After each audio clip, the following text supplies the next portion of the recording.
Good morning, Kanao Birabano. Kontoziba, I have Lamidon the Yuna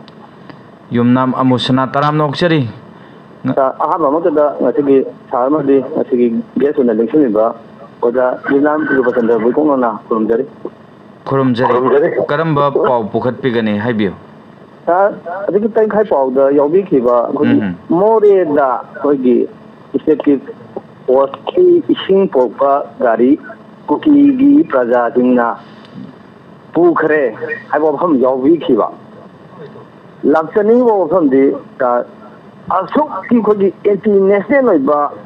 How about the anti-Indiangi, my doctor Tangjaliba, Cookie, Kukum Atida, for the Centergi, Pakumji, Matikana, Pivergi, Powerful, the Pibidaba. But why don't you say for Sabuka, a timber, Sana, Tanabatinga, Makudimaki, a timber, Piridina. Masi matang ida senten government na powerful adi makoida puthaba yabagi adadi makoida oyaba kogi mayama mechanism mayama si facility je pi da bajida masi central government gi wakhalo la si akoi genocide ki thibam je adum 100% ta hanabi phemam odi bra adu ani chubo wafam dana akoi di border fencing si khaba matam da Mizoram na amasung Nagaland na masi ay ito PDG masi ay from people talk to masi di ay igundugi saman kaba hadaje mapui ba inkon mapui ba house owner ba ay responsible ni masi do photo na thamda agadi masi da chaning ba mayam tang ba da mangse doji ay property khalta ni masi khangna sarkar na masi miyeng jangbi daga Sensing Atumatam the Harvard tourism movement, free movement regime, Makatana, Adum Jana Hanba, I was in Matanda, DS na Salon of Huluk in the location. Sing Noza Amosanagi from Sigamari Lane, so SDPO Anan Mihat the Parkiba Mapan Shukre Myanmar Masani Haiba Ama Yauraga Taretna, Jose Police custody the lady Hainasu. Shanghai Express की headline the यावरी बनियों जा मसी housing में खुदम चांगदम का कोना ना लेर बने बाहे बदे अतोपा लेबा के लालबसिंग यावरे है बजंता की इरांग सिद मसी द स्टेट गवर्नमेंट अमदी सेंट्रल गवर्नमेंट ना कई गुम्बा खड़ा दी लोखट फम थोक लबरा है बदुने चब चाबा कोई मणिपुरी मचा मोइना मणिपुर दी होइना खंडदा अखोइना येंगदोइसि लानसि अखोइ था मापन चंखलबा लानसि अखोइना यारिंगै अखोइ येकनबसे पाक्थनदनबा होनबा अखोइना लानगमदि हाइबा तारगदि येकनबा मसिंग हेंकदअगदि अखोइ लान वादोइने अदुना अखोइना हौजिकि एफएमआर नत्रगा बॉर्डर फेंसिंग की थबकसि अमरमदि येंगबा तारगदि भारत सरकार न पाइखदब थबकनी मणिपुर न पाइखदब नत्ते अदुना भारत सरकार न पाइखलकपा मतमदा अखोइना मिजोराम अमसुंग नागालैंड गा मणिपुर गा येकना हौबदुसु चुमदे लोगनेब भारत सरकार गा मखो गा येकना जबा मोगा खदा जबा कछु काइदे भारत सरकार की मायोक्ता मखोजी भारत सरकार की मखादे स्टेट अमनी मोइना ngang जबा कछु काइदे तबदबु मणिपुर की मियोय अमोइना मणिपुर की टेरिटोरियल इंटीग्रिटी कनिंबा अमोइना अखोइना चटकदब अखोइना खनगदब वाखलोन की खुखनमा अखोइना हाइदिसि करिनो अखोइना पामिबसि अखोइगी थंगनब लेबाकसिदगी अखोइ illegal immigrant ngasi hoyi anan kapada yawi gana yawiba illegal loitering illegal immigrant si changan birakanu aduga masidagi Myanmar golden triangle da puthoiba drug mayam ase masigi thokdok thokjin oibasi ohen biganu haibane bokoi haisi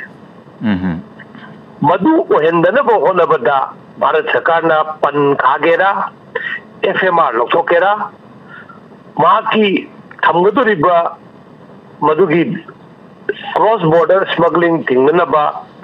cross border illegal immigration थिंगनबा ꯊꯝꯒꯗꯧꯕ ꯇ꯭ꯔꯨꯞꯇꯣ BSF ꯑꯣꯏꯒꯦꯔꯥ Assam rifle ꯑꯣꯏꯒꯦꯔꯥ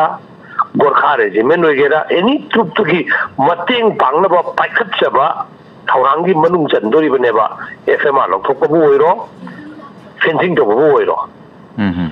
aduna aikoi gi demandi manipur gi demandi simply akoi na haige dori se aikoi gi di khangde teng thamgera keno hoi gi jet si nagera pan khagera FMR lokthokera shoot at site togera akoi di anything India government na tawning badu taw tawdabu illegal drug to maduma changan birakanu illegal migrant sing do changan birakanu si Manipur gi miyam gi apambane adu akoina hangadabusu adum hangadabuneba maduda akoina jet thamu FMR loktho adu haibagi mahutta akoi gi simply bharat sarkar tabam thokpa thabakku tobiu Manipur da kani changalakanu Manipur da Myanmar da gi mi changalakanu aduga ja hojiki FMR se akoina mara ta thachage ja Haujiki FMR sida Mizoram na ayat pa piningi maram si haujik Manipur ki kuki jo singsina akoi ki poppy plantation tauraga drug tagi taleba yam leba crore singa se masi makhoi su masi ki karbasi yoksalaga se na earning tawning badagi oiribra haibagi chingnabam khak leirakpa maswai si kamai bi laini akogi makoina changan ningdaba digi maramna ama actual maramna ama weramba yai Nagaland dasu aduga Mizoram dasu piriba maramna makoi border digi yet nakani makta makoi mi tai haibani aduna afaba maram ni moi pirido nungge maram dadi uji haibi du oiramba su yai adu pura maktu Bharat Sarkar gi mathau ne bai hainingina Bharat Sarkar na Mizoram di power ka changkudu ba drug si Mizo kangbu khakdana chadu natte huchal laga changaga Rajasthan da adagi Gujarat ta Prime Minister masamaki state da Mumbai da Delhi da Chennai da lairiba naha singina chadu ne ba India gi naha singna chadu ne ba adu khangna government of India na pan khagera aina hajiri se pan khagera rocket kapkera teng thamgera trup mayam thamgera thamning ba thamjano ba aikoi gi di simply Manipur gi territory da drug amasung illegal immigrant se changba center na thingbiu aduna madu tawna hona bada center na pakhat pa punamakta aikoi support pira loire FMR lofoke herzu aikoi support piba yai but aikoi gi main demand di FMR lofopadu natte pan khabadu natte ba pan khaba amasung FMR tawraga phanggadauba result duneba khoi apambadi aduna hayeng akoina FMR lokthu pan lokthu haidana government of India na noi maitina noi Manipuri na haidana lokthovani hairaga drug ti dum changakpa mi ju dum changakpa adu dagadi FMR lokthokpa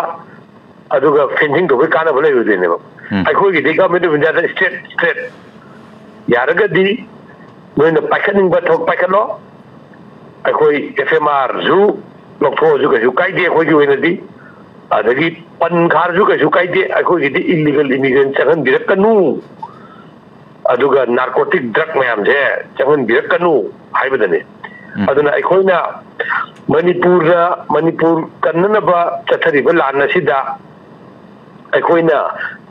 haibagi romda taraga Mizoram amasung Nagaland animak se amuk yeknabagi masingda hapalapa taraga di aikoida government of India na pan khage haire Mizoram ga muna janu pan khadu ri gari gino thangnaba leibak tagi aikoi seida illegal mi am change vote auction laga masaida ngarang na hojik akogi finance minister gi budget speech ta yaurabani akogi population si hengalaiba explosion sine aduga demographic imbalance sine sinna kari ꯆꯩꯊꯦꯡ ꯄꯤꯔꯒꯦꯁꯦ ꯃꯅꯤꯄꯨꯔꯗꯗꯤ ꯍꯧꯖꯤꯛ ꯃꯗꯨꯒꯤ ꯆꯩꯊꯦꯡ ꯆꯥꯎꯅ ꯐꯪꯉꯕꯅꯤ ꯄꯤꯔꯒꯦ ꯍꯧꯖꯤꯛꯀꯤ ꯑꯩꯈꯣꯏꯒꯤ ꯌꯥꯝꯅ ꯃꯔꯤꯛ ꯆꯨꯝꯅ ꯇꯥꯛꯄꯤꯔꯦ ꯑꯣꯖꯥ ꯑꯗꯨꯒ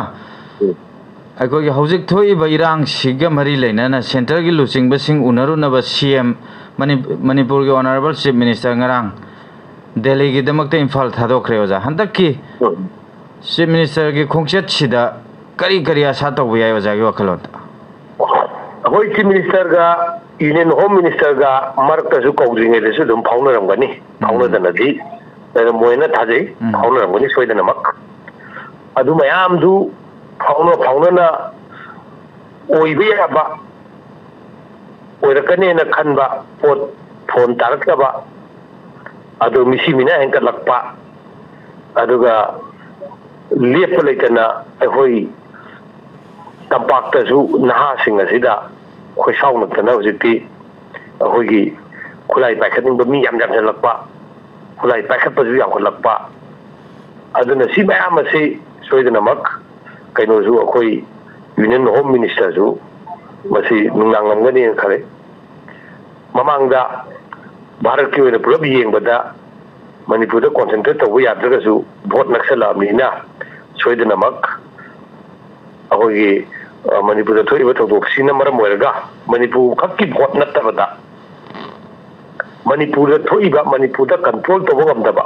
ꯗꯕꯜ ꯏꯟꯖꯤꯟꯅꯤ ꯍꯥꯏꯔꯒ ꯃꯅꯤꯄꯨꯔꯗ ꯄꯤꯛꯈ꯭ꯔꯕ ꯔꯥꯖ꯭ꯌ ꯍꯥꯏꯇꯥꯔꯦ ꯏꯟꯗꯤꯌꯥꯒꯨꯝꯕ ꯆꯥꯎꯈ꯭ꯔꯕ ꯂꯩꯕꯥꯛ ꯑꯃꯗꯗꯤ 1.4 ꯕꯤꯂꯤꯌꯟ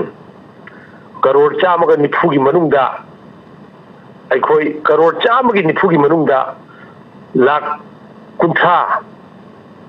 50ꯒꯤꯗ ꯊꯣꯛꯏꯕ ꯏꯁꯨꯁꯤ ꯂꯣꯏꯁꯤꯟꯕ ꯉꯝꯗꯕ ꯀꯔꯝꯕ ꯃꯈꯜꯒꯤ ꯁꯔꯀꯥꯔꯅꯣ ꯍꯥꯏꯗꯅ ꯇꯣꯉꯥꯟꯕ ꯃꯄꯥꯟꯒꯤ ꯂꯩꯕꯥꯛ ꯃꯌꯥꯝꯁꯨ ꯍꯪꯉꯛꯀꯗꯧꯕ ꯂꯩꯕꯅ ꯃꯅꯤꯄꯨꯔꯒꯤ ꯏꯁꯨꯁꯤ ꯂꯣꯏꯁꯤꯟꯕꯗ ꯑꯩꯈꯣꯏ ꯍꯧꯖꯤꯛ ꯁꯦꯟꯇꯔꯗ ꯄꯥꯜꯂꯤꯕ ꯁꯔꯀꯥꯔꯒꯤꯁꯨ ꯑꯁꯤ ꯑꯔꯨꯕ ꯑꯩꯈꯣꯏꯒꯤ ꯗꯔꯀꯥꯔ ꯇꯥꯕ ꯄꯣꯠ ꯑꯃꯗꯤ ꯑꯣꯏꯔꯝꯒꯅꯤ ꯁꯣꯏꯗꯅꯃꯛ ꯑꯗꯨꯅ ꯇꯧꯕꯇꯕꯨ ꯃꯅꯤꯄꯨꯔꯒꯤꯁꯤꯗ ꯑꯩꯈꯣꯏꯅ ꯎꯕ ꯉꯝꯕꯗ ꯁꯨꯝ ꯂꯥꯝꯕ ꯐꯪꯕꯗ ꯑꯩꯈꯣꯏꯒꯤ ꯖꯤꯑꯣ ꯄꯣꯂꯤꯇꯤꯛꯁ ꯑꯃꯁꯨ ꯆꯦꯟꯅꯗꯕ ꯅꯠꯇꯦ ꯖꯤꯑꯣ ꯄꯣꯂꯤꯇꯤꯛꯁ ꯑꯁꯤ ꯀꯔꯤꯅꯣ ꯑꯩꯈꯣꯏ ꯏꯟꯗꯤꯌꯥ ꯈꯛꯀꯤ ꯋꯥ ꯅꯠꯇꯕꯗ ꯏꯟꯗꯤꯌꯥꯒ ꯊꯪꯅꯔꯤꯕ ꯂꯩꯕꯥꯛ ꯑꯁꯤꯗ ꯀꯔꯤ ꯊꯣꯛꯏ ꯍꯧꯖꯤꯛ ꯃ꯭ꯌꯥꯟꯃꯥꯔꯗ ꯊꯣꯛꯏꯕ ꯀꯨꯅ ꯃꯔꯝ ꯑꯣꯏꯔꯒ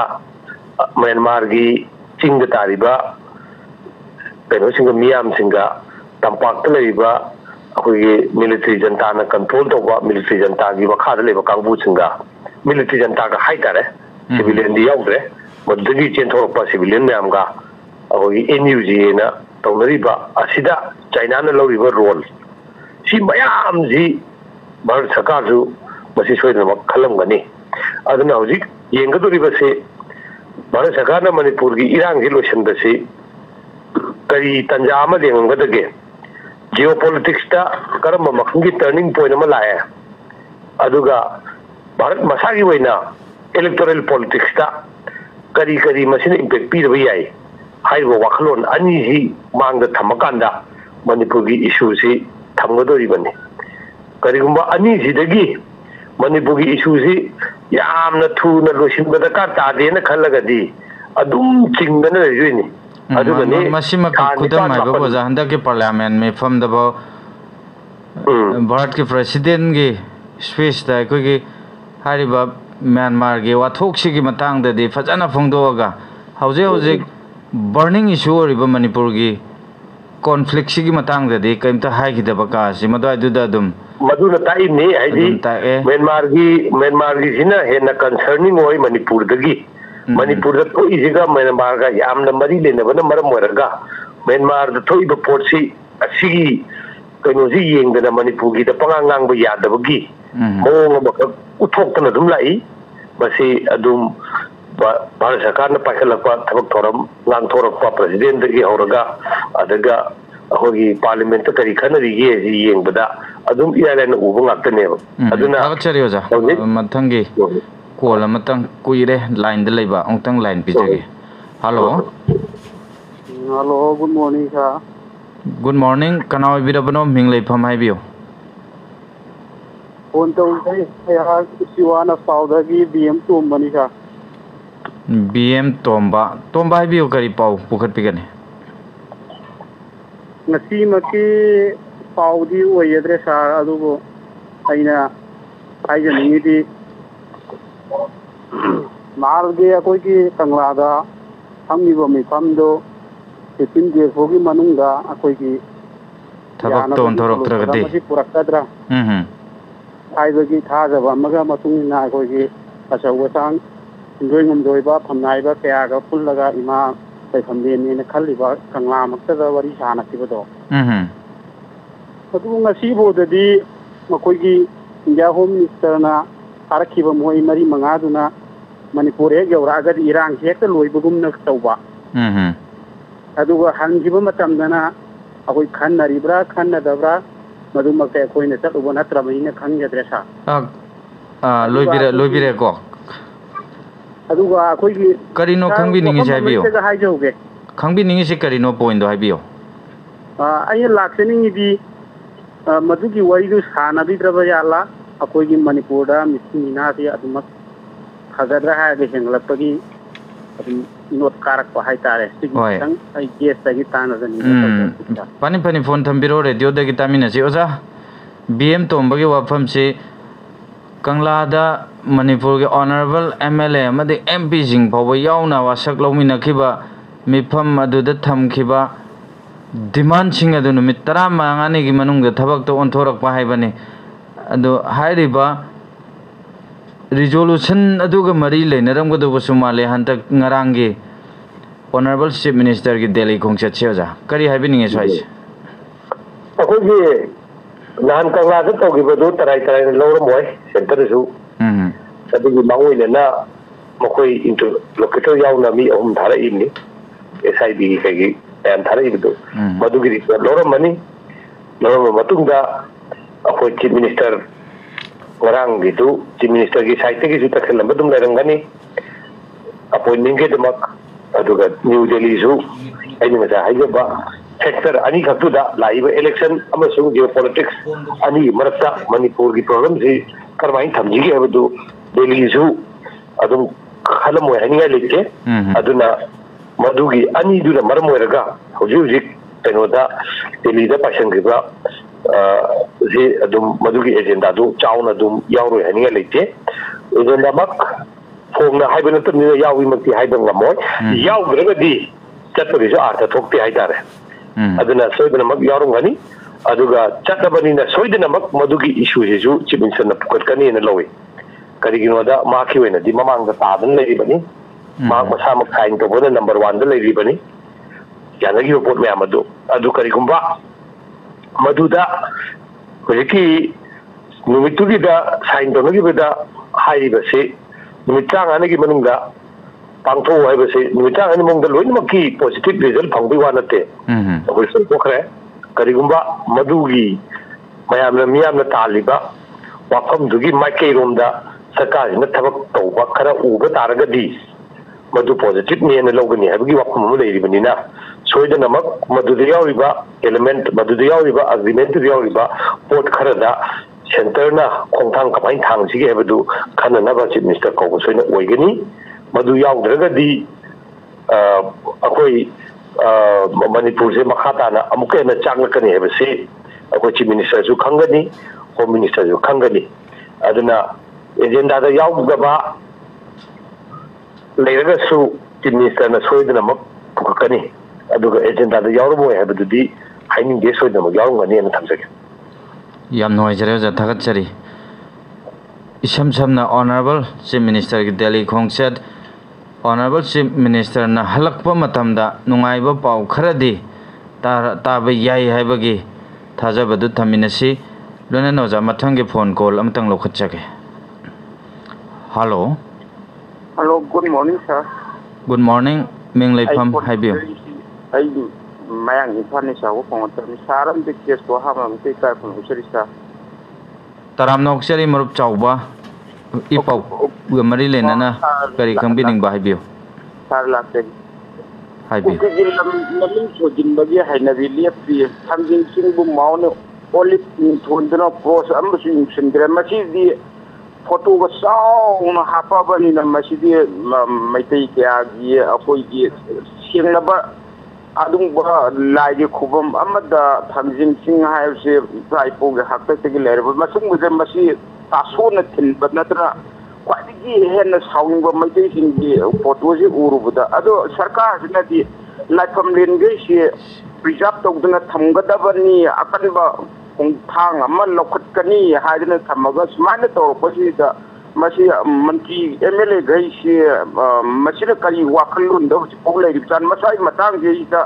ꯒꯦꯁꯀꯤ ꯃꯣꯠ ꯈꯖꯤꯛꯇꯪ ꯒꯦꯁꯀꯤ ꯃꯣꯠꯇꯗꯤ ꯀꯃꯥꯏꯅ ꯂꯩꯕꯒꯦ ꯍꯥꯏꯕꯗꯨ ꯈꯖꯤꯛꯇꯪ ꯊꯝꯕꯤꯔꯝꯃꯨ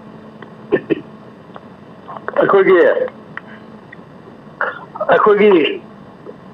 ꯇꯧꯅꯔꯤꯕ ꯂꯥꯟꯁꯤ ꯑꯃꯔꯣꯝꯗ ꯔꯥꯖꯅꯤꯇꯤ ꯄꯣꯂꯤꯇꯤꯛꯀꯤ ꯌꯥꯝ ꯌꯥꯎꯗꯕ ꯅꯠꯇꯦ ꯑꯩꯈꯣꯏꯒꯤ ꯀꯥꯡꯂꯨꯞ ꯑꯅꯤ ꯅꯨꯡꯁꯤꯅꯗꯕ ꯍꯥꯏꯕ ꯄꯣꯠꯁꯤ ꯔꯥꯖꯅꯤꯇꯤꯗꯒꯤ ꯄꯣꯛꯂꯛꯄ ꯃꯥꯟꯕ ꯈꯔ ꯑꯗꯨꯝ ꯌꯥꯎꯗꯕ ꯅꯠꯇꯦ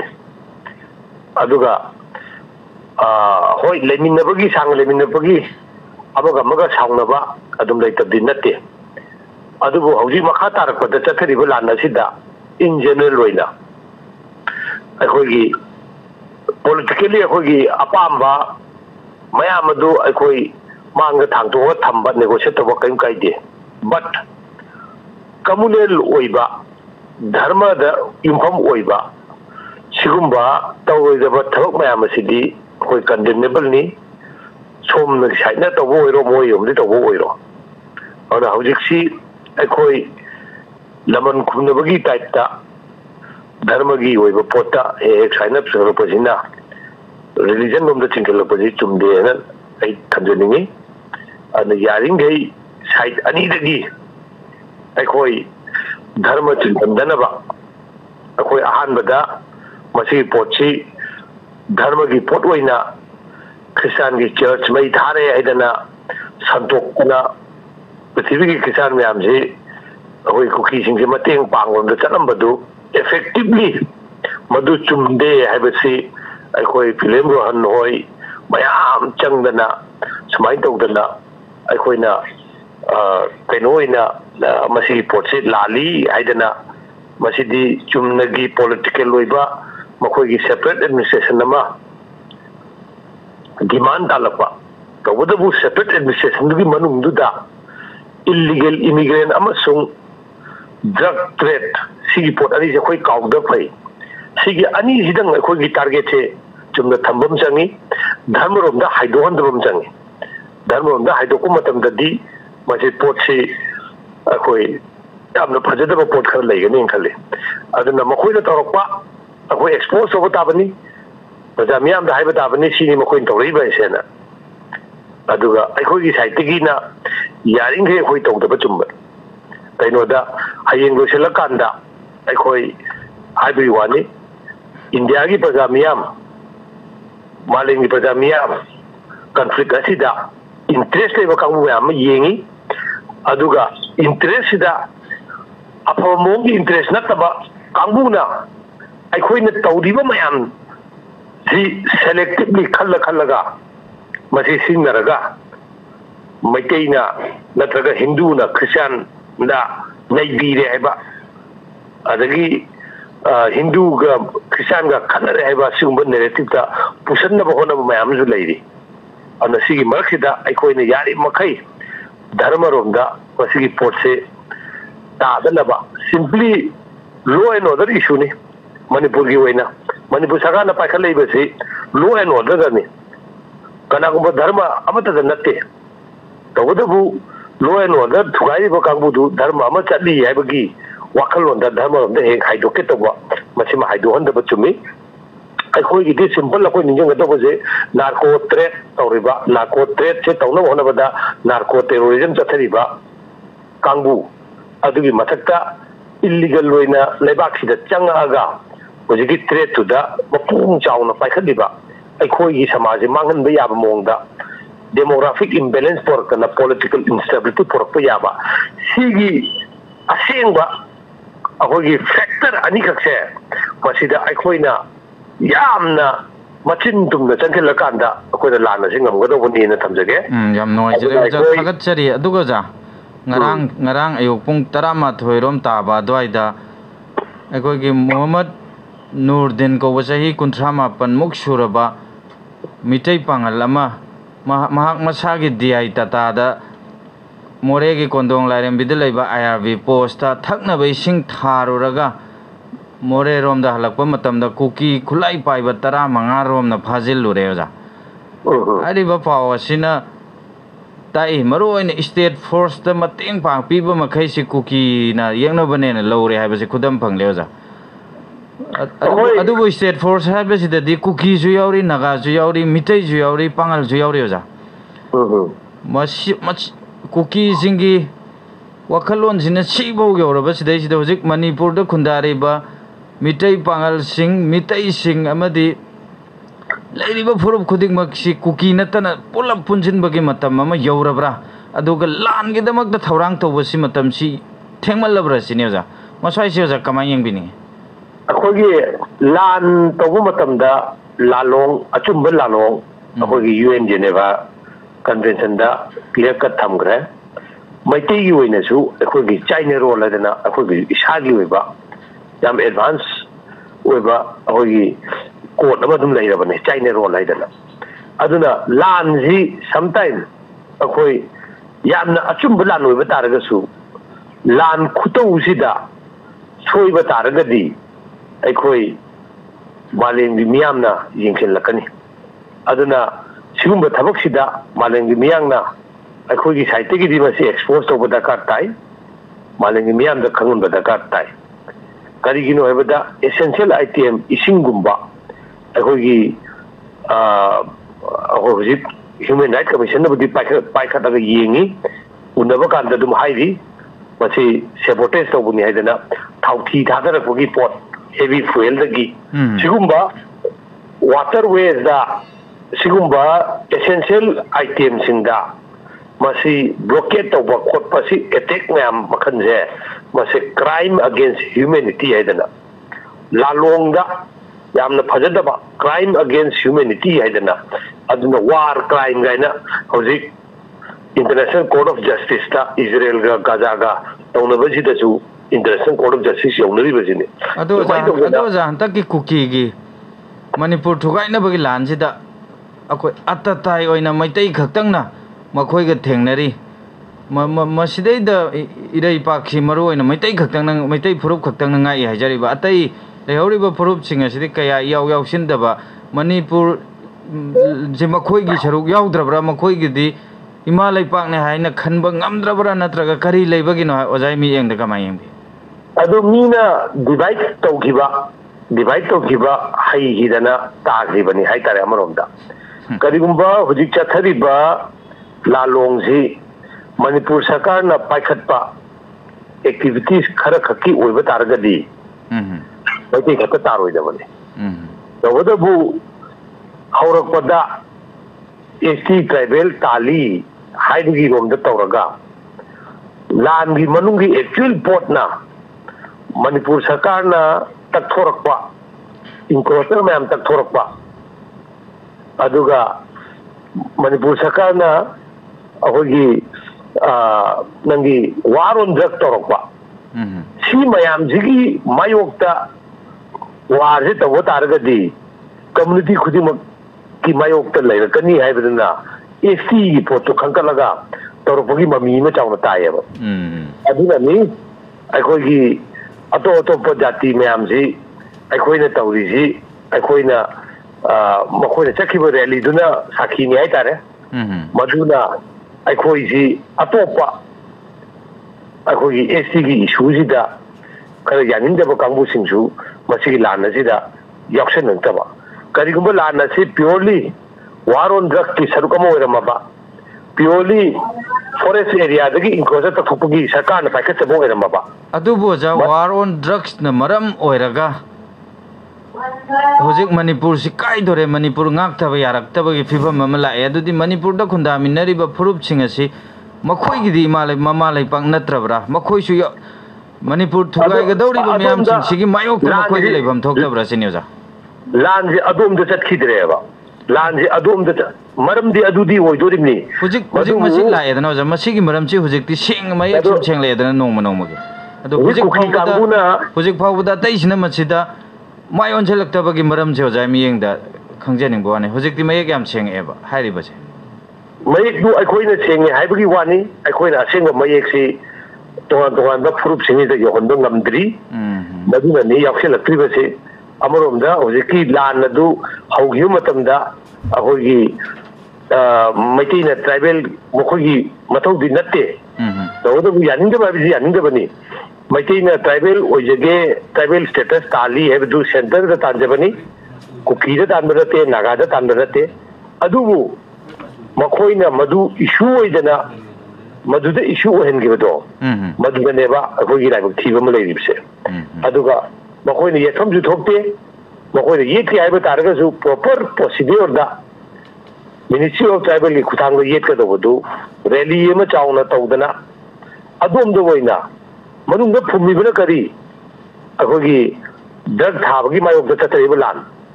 ꯀꯣꯐꯤ ꯊꯥꯕꯒꯤ ꯃꯥꯌꯣꯛꯇ ꯆꯠꯊꯔꯤꯕ ꯂꯥꯟ ꯃꯅꯨꯡꯗ ꯐꯨꯝꯃꯤꯕꯅ ꯑꯗꯨꯒ ꯃꯊꯛꯇꯅ ꯑꯩꯈꯣꯏꯒꯤ ꯃꯈꯣꯏꯒꯤ ꯍꯛꯁꯤ ꯃꯩꯇꯩꯅ ꯃꯨꯟꯗꯣꯔꯦ ꯍꯥꯏꯕꯁꯤꯗ ꯃꯈꯣꯏꯅ ꯂꯥꯟꯁꯤꯒꯤ ꯅꯦꯔꯦꯇꯤꯞ ꯑꯃ ꯁꯥꯒꯠꯈ꯭ꯔꯦ ꯃꯗꯨꯒꯤ ꯅꯦꯔꯦꯇꯤꯞꯇꯨ ꯑꯩꯈꯣꯏꯅꯗꯤ ꯍꯟꯗꯣꯛꯑꯦ ꯍꯥꯏꯅ ꯈꯜꯂꯤ ꯑꯗꯨꯕꯨ ꯍꯟꯗꯣꯛꯄ ꯌꯧꯗ꯭ꯔꯤ ꯃꯗꯨ ꯍꯟꯗꯣꯛꯄ ꯍꯦꯛ ꯌꯧꯕ ꯃꯇꯝꯗ ꯑꯩꯈꯣꯏ ꯇꯣꯉꯥꯟ ꯇꯣꯉꯥꯟꯕ ꯐꯨꯔꯨꯞ ꯃꯌꯥꯝꯁꯨ ꯁꯤꯒꯤ ꯂꯥꯟꯁꯤ ꯃꯩꯇꯩꯒꯤ ꯐꯣꯔꯗ ꯁꯣꯏꯗꯅ ꯌꯥꯎꯁꯤꯜꯂꯛꯀꯅꯤ ꯑꯗꯨꯕꯨ ꯍꯧꯖꯤꯛ ꯐꯥꯎꯒꯤ ꯑꯣꯏꯅꯗꯤ ꯑꯩꯈꯣꯏꯅ ꯃꯗꯨ ꯁꯣꯁꯤꯌꯦꯜ ꯃꯤडियाꯒꯤ ꯈꯨꯠꯊꯥꯡꯗ ꯑꯩꯈꯣꯏꯅ ꯊꯥꯒꯠꯂꯤꯕ ꯈꯨꯠꯊꯥꯒꯠ ꯍꯥꯏꯒꯗ꯭ꯔꯥ ꯑꯩꯈꯣꯏꯅ ꯆꯠꯊꯔꯤꯕ ꯂꯥꯂꯣꯡ ꯍꯥꯏꯒꯗ꯭ꯔꯥ ꯃꯁꯤꯅ ꯑꯩꯈꯣꯏꯒꯤ ꯑꯇꯣꯞ ꯑꯇꯣꯞꯄ ꯐꯨꯔꯨꯞꯁꯤꯡ ꯑꯁꯦ ꯅꯈꯣꯏ ꯌꯥꯎꯁꯜꯂꯛꯎ ꯏꯟꯗꯤꯌꯥꯒꯤ ꯃꯤ ꯐꯥꯎꯕꯗ ꯅꯈꯣꯏꯒꯤ ꯑꯉꯥꯡꯁꯤꯡ ꯃꯥꯡꯒꯗꯣꯔꯤꯕꯅꯤ ꯆꯪꯉꯛꯏꯕ ꯗ꯭ꯔꯒꯁꯦ ꯃꯃꯥꯡꯒꯤ ꯆꯍꯤ ꯈꯛꯇꯗ ꯃꯤꯖꯣꯔꯥꯝꯒꯤ ꯈꯨꯠꯊꯥꯡꯗ ꯃꯅꯤꯄꯨꯔꯒꯤ ꯏꯔꯥꯡ ꯊꯣꯛꯂꯛꯑ ꯃꯇꯨꯡꯗ ꯆꯪꯉꯛꯏꯕꯁꯦ 1000 crore मथक ड्रग से फाबनी मैतेन तौरीब लानसे अगेंस्ट ड्रग नि हाबसे अखोई खंगजरगसु अखोइना इंडिया की मियाम अमसु अखोइगा लेमिनरिबा तोगान तोगान फुरुप सिंगदा यहोनबा ngамद्रियबा अदुनि ख्वाइदगी लाइबक थीबदि अदुना लानजी अइना हाइजेबदु लानजी अखोइ धर्मरोमदा हाइदोनगुमसी अतोपा पॉलिटिकल इशू मखोइ रोमदा एसे न तांगिबरोमदा मसिगी एसे तांदे मरमजे करिनो ड्रग अमसुं रंगी कैनोनी हाइबसिदा अखोइना अखोइगी लालोंगसी अदुम चथबा चुंगनेबा अदु अखोइना तौबा मतमदा अखोइगी कैनो हाइगदरा यौबा ngамदबगी पोट अमदि लेरि अद मेनस्ट्रीम मीडिया मयाम अखोइना फाजन ngамदबगी पोट अदुम इशू लेरि अदुगा मीडिया मयाम अमा ड्रग मनि सिनरगा अदैदा मखोइगी कंटिन्यूअस रिपोर्टिंग अमा तौरी वदाइदा अखोइगी सीएसओ मयाम इंपोर्टेंस यामना कैसु याम पीदबा ममी अमा ताबा सि मयाम सिननि अखोइना अखोइगी मिचंग खोमबदा खरा वारिसे दाइ थमजगे याम नोइजरे ओजा थागतचरी यामना मरिक चुमना थंबिरे कॉल अमतंग लौखतचरी हेलो मयांग इम्फाल से कमीशन जबुंग कंपनी दगी जोय हाइबिबनी को हो सर मरुप जोय तराम नोक्चरी ई पाव पुखतपियो सामदी इलेक्शन दिरबगे वाहन मसदे जायखुन कोई ई पाव मले ये तो ने की तांग अहुम चथरपा लान नतना ब्लॉकेशन से फेब्रुवारी 2024 की फेब्रुवारी था अपन चुना तोरा बाबा कोई सेंटर पानी बीजेपी ने को गयम जो पूरा पाले जो बीजेपी ने डबल इंजन ये सरकार ने हाईवे से कोई पारी हिस्ट्री दा कर लो पार्टी ने पानी मतलब दा समय न तो बा थामा चुना लांग तो बा थामा अपन चुना ब्लॉक से तो लगी रा कोई गयो दे सान एकदम तगा दे यानी सब बोलगा मसीगी डबल इंजन की मतलब दा समय न थोई बा वारी की हिस्ट्री है मैं बाव ले हो दे टाइटल जी सेंटर दा मजी एता पानी डबल इंजन दा फंगदा बो ओरमनी मरि सुमदो सान का तत्सम खंबी निंगे जे गेस दगी मरु ओइन खंबी निंगे जे करी खंबी निंगे के कोई खंबी कोई वारी कोई की 2023 दगी चथबा दे जैसे वन ला मांग था मापन मपुंग फाखरे ओ सिबौदा मापन चुना दगी ब्लॉक तो गेबा लान तो गेबा सही कोई ममांग पानी सरकार की मतमदा कम मतमदा थिंगबी की कुन खंजौ दबरा दगी हम मसी टाइटल जी डबल इंजन पाले सरकार है ना ꯐꯪꯒꯗꯕ ꯅꯠꯇ꯭ꯔꯥ ꯍꯥꯏꯕꯗꯨꯃꯗꯤ ꯁꯨꯝ ꯈꯪꯖꯅꯤꯡꯉ ꯇꯧꯖꯕ ꯍꯣꯏ ꯑꯣꯖꯥ ꯃꯔꯨꯞ ꯖꯣꯏꯒꯤ ꯋꯥꯐꯝꯁꯤ ꯌꯥꯝꯅ ꯀꯃꯟ ꯀꯣꯏꯁꯟ ꯑꯃꯗꯤ ꯑꯣꯏꯔꯦ ꯃꯔꯨꯑꯣꯏꯅ ꯗꯕꯜ ꯏꯟꯖꯤꯟꯅꯤ ꯍꯥꯏꯔꯤꯕ ꯍꯧꯖꯤꯛꯀꯤ BJP ꯂꯩꯉꯥꯛꯀꯤ ꯃꯇꯝꯁꯤꯗ ꯊꯣꯛꯏꯕ ꯃꯇꯝ ꯁꯥꯡꯉꯕ ꯂꯥꯟ ꯄ꯭ꯔꯖꯥ ꯃꯤꯌꯥꯝꯒꯤ ꯑꯋꯥꯕ ꯃꯥꯌꯣꯛꯅꯔꯤꯕ ꯃꯇꯝ ꯑꯁꯨꯛ ꯁꯥꯡꯕꯁꯤ ꯀꯔꯝꯕ ꯃꯅꯤꯄꯨꯔꯒꯤ ꯄꯨꯋꯥꯔꯤꯗ ꯀꯔꯝꯕ ꯂꯩꯉꯥꯛꯀꯤ ꯃꯇꯝꯗ ꯃꯃꯥꯡꯗ ꯌꯥꯎꯈꯤꯕ ꯊꯦꯡꯅꯕꯤꯔꯒꯦ ꯍꯥꯏꯕꯅꯤ ꯑꯣꯖꯥꯗ ꯍꯪꯕꯤꯔꯛꯏꯁꯦ ꯑꯣꯖꯥꯒꯤ ꯑꯣꯏꯕ ꯋꯥꯐꯝ ꯈꯔ ꯊꯝꯕꯤꯌꯨ ꯃꯁꯤ ꯄꯨꯝꯅꯃꯛꯁꯤ ꯍꯧꯖꯤꯛ ꯄꯥꯜꯂꯤꯕ ꯂꯩꯉꯥꯛꯁꯤꯒꯤ ꯔꯤꯛꯁ ꯅꯠꯇꯕ꯭ꯔꯥ ꯍꯥꯏꯕꯅꯤ ꯑꯩꯈꯣꯏ ꯊꯦꯡꯅꯗꯦ ꯍꯥꯏꯕꯗꯨꯗꯤ ꯊꯦꯡꯅꯗꯦ ꯑꯩꯈꯣꯏ ꯃꯌꯥꯝꯅ ꯈꯪꯅ ꯉꯥꯛꯇꯅꯤ ꯁꯤꯒꯤꯁꯤ ꯃꯅꯤꯄꯨꯔꯒꯤ ꯑꯣꯏꯅꯁꯨ ꯌꯥꯝꯅ ꯑꯩꯈꯣꯏꯒꯤ ꯍꯤꯁꯇꯣꯔꯤꯗ ꯇꯔꯅꯤꯡ ꯄꯣꯏꯟ ꯑꯃ ꯊꯥꯏꯅ ꯆꯍꯤ 8 ꯈꯨꯟꯇꯥꯛꯄ ꯍꯥꯏꯗꯅ ꯑꯃ ꯊꯣꯛꯈꯤꯕꯗꯣ ꯃꯣꯗꯔꯟ ꯀꯩꯅꯣ ꯂꯥꯛꯇ꯭ꯔꯤꯉꯩꯗ ꯆꯍꯤ 8 ꯈꯨꯟꯇꯥꯛꯄ ꯍꯥꯏꯅ ꯊꯣꯛꯈꯤꯕ ꯃꯅꯤꯄꯨꯔꯒꯤ ꯑꯣꯏꯅ ꯍꯧꯈ꯭ꯔꯕ ꯋꯥꯔꯤꯅ ꯍꯧꯔꯤꯕ ꯑꯗꯨꯒꯤ ꯃꯇꯨꯡꯗ 18 ꯖꯨꯟ ꯍꯥꯏꯗꯅ ꯑꯃ ꯂꯩꯈ꯭ꯔꯦ ꯑꯗꯨꯒꯤ ꯃꯇꯨꯡꯗ ꯍꯟꯗꯛꯀꯤꯁꯤ ꯑꯩꯈꯣই ꯄꯨꯋꯥꯔꯤꯗ ꯂꯩꯍꯧꯗꯕ ꯑꯗꯨꯒꯨꯝꯕ ꯃꯈꯜꯒꯤ ꯀꯩꯅꯣꯅꯤ ꯍꯥꯏꯇꯥꯔꯦ ꯊꯧꯑꯣꯡꯅꯤ ꯍꯥꯏꯇꯥꯔꯦ ꯃꯁꯤꯗ ꯑꯩꯈꯣꯏꯅ ꯇꯨꯡ ꯀꯣꯏꯅ ꯅꯩꯅꯔꯛ ꯃꯇꯝꯗ ꯀꯅꯥꯅ ꯀꯔꯤ ꯁꯣꯏꯈꯤꯒꯦ ꯃꯇꯝꯗꯨꯗ ꯃꯅꯤꯄꯨꯔ ꯑꯩꯈꯣꯏꯒꯤ ꯑꯋꯥꯅ ꯂꯧꯁꯤꯟꯈꯤꯕꯗꯨ ꯅꯤꯡꯊꯧ ꯃꯆꯤꯟ ꯃꯅꯥꯎ ꯃꯔꯛꯇ ꯀꯔꯤ ꯁꯣꯏꯈꯤꯒꯦ ꯀꯥꯏꯅ ꯀꯣꯟꯅ ꯅꯩꯅꯔꯛꯄ ꯑꯗꯨꯃꯥꯏꯅ ꯇꯧꯗꯅ ꯁꯤꯁꯨ ꯀꯣꯟꯅ ꯍꯤꯁꯇꯔꯤꯗ ꯁꯣꯏꯅ ꯅꯩꯅꯔꯛꯈꯤꯅꯤ ꯑꯗꯨꯕꯨ ꯍꯧꯖꯤꯛꯀꯤ ꯑꯣꯏꯅꯗꯤ ꯄꯥꯜꯂꯤꯕ ꯁꯔꯀꯥꯔ ꯑꯁꯤꯅ ꯄꯣꯂꯣꯏ ꯑꯃ ꯂꯥꯛꯈꯤꯅꯤ ꯄꯣꯂꯣꯏꯗꯨꯗ ꯌꯨꯝꯐꯝ ꯑꯣꯏꯔꯀꯥꯟꯗ ꯍꯧꯖꯤꯛ ꯑꯩꯈꯣꯏ ꯂꯥꯟ ꯃꯔꯛꯇꯅꯤ ꯂꯥꯟ ꯃꯔꯛꯇ ꯑꯦꯅꯤ ꯂꯥꯟ ꯃꯔꯛꯇ ꯃꯇꯝꯗꯨꯒꯤ ꯄꯥꯏꯔꯤꯕ ꯁꯔꯀꯥꯔ ꯑꯣꯏꯒꯦꯔꯥ ꯅꯤꯡꯊꯧ ꯑꯣꯏꯒꯦꯔꯥ ꯅꯠꯇ꯭ꯔꯒ ꯗꯤꯛꯇꯦꯇꯔ ꯑꯣꯏꯒꯦꯔꯥ ꯖꯅꯇꯥꯒꯤ ꯇꯥꯏꯞꯇ ꯖꯦꯅꯔꯦꯜ ꯑꯣꯏꯒꯦꯔꯥ ꯂꯥꯟ ꯃꯔꯛꯇꯨꯗ ꯃꯈꯣꯏꯁꯤ ꯂꯣꯏꯅꯃꯛ ꯔꯦꯁꯄꯣꯟꯁꯤꯕꯜ ꯑꯣꯏꯒꯅꯤ ꯑꯗꯨꯕꯨ ꯃꯈꯣꯏꯅ ꯇꯧꯈꯤꯕ ꯊꯕꯛ ꯃꯌꯥꯝ ꯑꯁꯦ ꯃꯁꯦ ꯐꯕ꯭ꯔꯥ ꯅꯠꯇ꯭ꯔꯒ ꯐꯠꯇꯕ꯭ꯔꯥ ꯍꯥꯏꯕꯁꯤꯗꯤ ꯂꯥꯟ ꯃꯅꯨꯡꯁꯤꯗ ꯅꯩꯅꯕꯗ ꯈꯤꯇꯪ ꯑꯩꯈꯣꯏꯒꯤ ꯑꯋꯥꯠꯄ ꯈꯔ ꯑꯗꯨꯝ ꯂꯩꯒꯅꯤ ꯍꯥꯏꯇꯥꯔꯦ ꯑꯗꯨꯅ ꯑꯩꯈꯣꯏꯅ ꯄꯣꯂꯣꯏꯗ ꯌꯦꯡꯒꯅꯤ ꯍꯌꯦꯡ ꯂꯥꯟꯁꯤ ꯂꯣꯏꯁꯤꯜꯂꯛꯄ ꯀꯥꯟꯗ ꯀꯔꯝꯕ ꯃꯈꯜꯒꯤ ꯑꯩꯈꯣꯏꯒꯤ ꯂꯣꯁꯦꯁ ꯑꯣꯏ ꯅꯠꯇ꯭ꯔꯒ ꯀꯔꯝꯕ ꯃꯈꯜꯒꯤ ꯒꯦꯟ ꯂꯩ ꯃꯅꯤꯄꯨꯔꯒꯤ ꯑꯣꯏꯅ ꯑꯃꯥꯡꯕ ꯌꯥꯝꯅ ꯂꯩꯕ ꯇꯥꯔꯒꯗꯤ ꯉꯁꯤꯒꯤ ꯂꯥꯟꯁꯤꯒꯤ ꯖꯦꯅꯔꯦꯜ ꯑꯣꯏꯈꯤꯕ ꯃꯌꯥꯝꯁꯦ ꯃꯈꯣꯏꯁꯦ ꯄꯨꯋꯥꯔꯤꯗ ꯃꯈꯣꯏꯅ ꯃꯔꯝ ꯑꯣꯏꯔꯒ ꯃꯅꯤꯄꯨꯔꯁꯦ ꯀꯥꯏꯈꯤꯕꯅꯤ ꯍꯥꯏꯕ ꯂꯥꯛꯀꯗꯧꯔꯤꯕꯅꯤ ꯑꯗꯨꯒ ꯀꯔꯤꯒꯨꯝꯕ ꯄꯣꯂꯣꯏꯗ ꯂꯣꯏꯁꯤꯜꯂꯛꯄ ꯃꯇꯝꯗ ꯃꯅꯤꯄꯨꯔꯁꯦ ꯍꯥꯟꯅꯗꯒꯤ ꯍꯦꯟꯅ ꯁ꯭ꯇꯔꯣꯡꯒꯔ ꯑꯣꯏꯔꯕ ꯃꯅꯤꯄꯨꯔꯁꯦ ꯃꯌꯥꯝꯅ ꯄꯥꯝꯃꯤꯕ ꯃꯥꯒꯤ ꯏꯟꯇꯤꯒ꯭ꯔꯤꯇꯤ ꯃꯣꯗꯔꯟ ꯕꯥꯎꯟꯗꯔꯤꯕ ꯄꯤꯔꯝꯃꯤꯁꯦ ꯃꯁꯤ ꯀꯥꯏꯗꯕꯤꯗ ꯃꯁꯤꯗ ꯂꯩꯃꯤꯟꯅꯔꯤꯕ ꯃꯤ ꯃꯌꯥꯝꯁꯦ ꯑꯃꯨꯛꯀ ꯍꯟꯖꯟꯅ ꯊꯥꯏꯅꯗꯧꯅ ꯅꯨꯡꯁꯤ ꯆꯥꯟꯅꯅ ꯂꯩꯕ ꯉꯝꯍꯟꯅꯕ ꯍꯧꯖꯤꯛ ꯄꯥꯏꯔꯤꯕ ꯗꯕꯜ ꯏꯟꯖꯤꯟ ꯑꯣꯏꯒꯦꯔꯥ ꯁꯤꯡꯒꯜ ꯏꯟꯖꯤꯟ ꯑꯣꯏꯒꯦꯔꯥ ꯃꯁꯤꯅ ꯀꯔꯤꯒꯨꯝꯕ ꯄꯨꯔꯛꯄ ꯉꯝꯃꯕ ꯉꯁꯤꯃꯛ ꯆꯤꯐ ꯃꯤꯅꯤꯁꯇꯔ ꯗꯦꯜꯂꯤꯗ ꯄꯥꯏꯁꯤꯟꯈꯤꯕꯁꯤ ꯊꯣꯔꯛꯑ ꯃꯇꯨꯡꯗ ꯃꯈꯣꯏꯅ ꯁꯥꯟꯅꯔꯛꯄ ꯃꯈꯣꯏꯅ ꯄꯥꯏꯈꯠꯂꯛꯄ ꯊꯕꯛ ꯊꯧꯔꯝꯗ ꯃꯅꯤꯄꯨꯔꯁꯦ ꯍꯥꯟꯅꯒꯤ ꯃꯑꯣꯡꯗ ꯑꯃꯨꯛ ꯇꯥꯕ ꯉꯝꯕ ꯇꯥꯔꯒꯗꯤ ꯒꯨꯗ ꯍꯥꯏꯒꯗꯧꯔꯤꯕꯅꯤ ꯑꯗꯨ ꯅꯠꯇꯕꯤꯗ ꯑꯃꯨꯛꯀ ꯍꯦꯟꯅ ꯃꯈꯣꯏꯅ ꯄꯥꯏꯈꯠꯂꯛꯄ ꯊꯧꯑꯣꯡ ꯊꯣꯝꯗꯨꯅ ꯃꯅꯤꯄꯨꯔꯁꯦ ꯃꯆꯦꯠ ꯇꯥꯕꯒꯤ ꯐꯤꯕꯝꯗ ꯂꯩꯕ ꯇꯥꯔꯒꯗꯤ ꯑꯃꯨꯛ ꯕꯦꯗ ꯍꯥꯏꯗꯣꯔꯤ ꯑꯗꯨꯅ ꯂꯥꯟ ꯃꯔꯛꯁꯤꯗꯗꯤ ꯃꯁꯤ ꯔꯦꯁꯄꯣꯟꯁꯤꯕꯜ ꯃꯈꯣꯏꯅ ꯄꯨꯍꯟꯗꯣꯏ ꯑꯗꯨꯕꯨ ꯂꯥꯟ ꯂꯣꯏꯗ꯭ꯔꯤꯕꯅꯤꯅ ꯃꯈꯣꯏꯒꯤ ꯂꯥꯂꯣꯡꯁꯤ ꯐꯩ ꯅꯠꯇ꯭ꯔꯒ ꯐꯠꯇꯦ ꯍꯥꯏꯕꯁꯦ ꯃꯁꯤ ꯑꯩꯈꯣꯏ ꯈꯤꯇꯪ ꯀꯩꯅꯣ ꯑꯣꯏꯒꯅꯤ ꯌꯥꯝ ꯑꯦꯗꯚꯥꯟꯁ ꯑꯣꯏꯕ ꯑꯣꯏꯃꯟꯒꯅꯤ ꯑꯗꯨꯅ ꯉꯁꯤ ꯐꯠꯇ꯭ꯔꯦ ꯍꯥꯏꯔꯒ ꯍꯌꯦꯡ ꯀꯔꯤꯒꯨꯝꯕ ꯑꯃ ꯂꯥꯎꯊꯣꯛꯄ ꯃꯇꯨꯡꯗ ꯄꯥꯔꯇꯤ ꯂꯣꯏꯅꯃꯛ ꯌꯥꯅꯗꯅ ꯁꯥꯟꯇꯤ ꯑꯣꯏꯈꯤꯕ ꯇꯥꯔꯒꯗꯤ ꯐꯠꯇ꯭ꯔꯦ ꯍꯥꯏꯔꯤꯕꯗꯨ ꯑꯔꯥꯟꯕ ꯑꯣꯏꯒꯅꯤ ꯐꯩ ꯍꯥꯏꯔꯨꯔꯒꯁꯨ ꯍꯌꯦꯡ ꯃꯅꯤꯄꯨꯔꯁꯦ ꯄꯨꯡꯆꯥꯏ ꯆꯥꯏꯔꯒꯗꯤ ꯀꯗꯥꯏꯗ ꯐꯔꯤꯅꯣ ꯍꯥꯏꯕ ꯋꯥꯍꯪ ꯑꯃ ꯂꯥꯛꯀꯅꯤ ꯄꯦꯟꯒ ꯂꯧꯔꯦ ꯍꯥꯏꯔꯦ ꯃꯗꯒꯤꯗꯤ ꯍꯧꯖꯤꯛꯀꯤ ꯐꯣꯔꯦꯅꯔꯁꯤꯡꯁꯤꯅ ꯃꯥꯁ ꯄꯥꯋꯔ ꯃꯅꯤ ꯄꯥꯋꯔꯗꯤ ꯍꯦꯟꯈ꯭ꯔꯦ ꯑꯩꯈꯣꯏ ꯃꯩꯇꯩꯁꯤ ꯇꯨꯃꯤꯠ ꯀꯥꯡꯗꯧꯅ ꯎꯁꯜꯂꯦꯕ ꯍꯧꯖꯤꯛꯁꯦ ꯑꯗꯨ ꯃꯁꯤ ꯑꯩꯈꯣꯏ ꯐꯣꯔꯦꯅꯔꯁꯤꯡꯅ ꯀꯌꯥ ꯃꯃꯥꯡꯗꯒꯤ ꯃꯣꯏ ꯐꯣꯔꯦꯅꯔꯁꯤ ꯀꯣꯛ ꯌꯥꯝ ꯋꯥꯡꯉꯦ ꯍꯥꯏ ꯑꯩꯈꯣꯏꯅ ꯁꯨꯝ ꯇꯥꯖꯕ ꯋꯥꯔꯤ ꯋꯥꯈꯣꯡ ꯑꯈꯪ ꯑꯍꯩꯒꯤꯗ ꯀꯣꯛꯁꯤ ꯃꯩꯇꯩꯗꯒꯤ ꯌꯥꯝ ꯊꯤꯅ ꯍꯦꯜꯂꯦ ꯃꯩꯇꯩ ꯐꯨꯔꯨꯞꯇꯩ ꯋꯥꯡꯉꯦ ꯍꯥꯏ ꯑꯗꯨꯅ ꯃꯈꯣꯏꯅ ꯆꯍꯤ ꯀꯌꯥꯒꯤ ꯃꯃꯥꯡꯗꯩ ꯄ꯭ꯂꯥꯟ ꯇꯧꯔ ꯉꯁꯤ ꯂꯥꯟꯁꯤ ꯆꯪꯁꯜꯂꯛꯑꯦ ꯃꯣꯏ ꯉꯝꯃꯅꯤ ꯍꯥꯏꯕ ꯋꯥꯈꯜꯂꯣꯟ ꯑꯃꯒ ꯂꯣꯏꯅꯅ ꯊꯥꯡꯖꯤꯡ ꯆꯤꯡꯒꯣꯡ ꯃꯃꯤꯡ ꯊꯣꯟꯖꯟꯈꯔꯦ ꯑꯩꯈꯣꯏꯒꯤ ꯄꯨꯋꯥꯔꯤ ꯑꯣꯏꯕ ꯂꯥꯏꯐꯝꯂꯦꯟꯒꯁꯤ ꯑꯗꯣ ꯑꯩꯈꯣꯏ ꯍꯧꯖꯤꯛꯁꯤ ꯑꯩꯈꯣꯏꯒꯤ ꯃꯃꯥꯡꯗ ꯂꯩꯕꯤꯔꯝꯕ ꯑꯩꯈꯣꯏ ꯃꯩꯇꯩ ꯐꯨꯔꯨꯞꯀꯤ ꯏꯄꯥ ꯏꯄꯨꯁꯤ ꯀꯔꯤꯃꯠꯇ ꯁꯤꯒꯨꯝꯕ ꯆꯦꯛꯁꯤꯟ ꯊꯧꯔꯥꯡꯒꯤ ꯂꯧꯕꯤꯍꯧꯗ ꯑꯩꯈꯣꯏ ꯃꯩꯇꯩ ꯐꯨꯔꯨꯞꯁꯤ ꯇꯨꯡꯗ ꯁꯤ ꯑꯣꯏꯔꯛꯀꯅꯤ ꯁꯨꯃꯥꯏꯅ ꯇꯧꯒꯅꯤ ꯀꯥꯏꯁꯦ ꯀꯔꯤꯃꯠꯇ ꯋꯥꯈꯜꯁꯦ ꯂꯩꯍꯧꯗ ꯋꯥꯈꯜꯁꯦ ꯋꯥꯠꯍꯧꯕꯅ ꯑꯩꯈꯣꯏ ꯉꯁꯤꯒꯤ ꯃꯤꯈꯥꯁꯦ ꯄꯣꯟꯒꯗꯧꯔꯦꯕ ꯑꯩꯈꯣꯏꯒꯤ ꯀꯪꯂꯩꯄꯥꯛ ꯏꯃꯥ ꯃꯅꯤꯄꯨꯔ ꯉꯥꯛꯄꯤꯒꯗꯕ ꯏꯕꯨꯡ ꯏꯄꯥ ꯃꯌꯥꯝ ꯑꯃ ꯅꯣꯡꯃꯒꯤ ꯃꯁꯤꯡꯁꯦ ꯋꯥꯠꯁꯤꯜꯂꯛꯄ ꯑꯩꯈꯣꯏꯒꯤ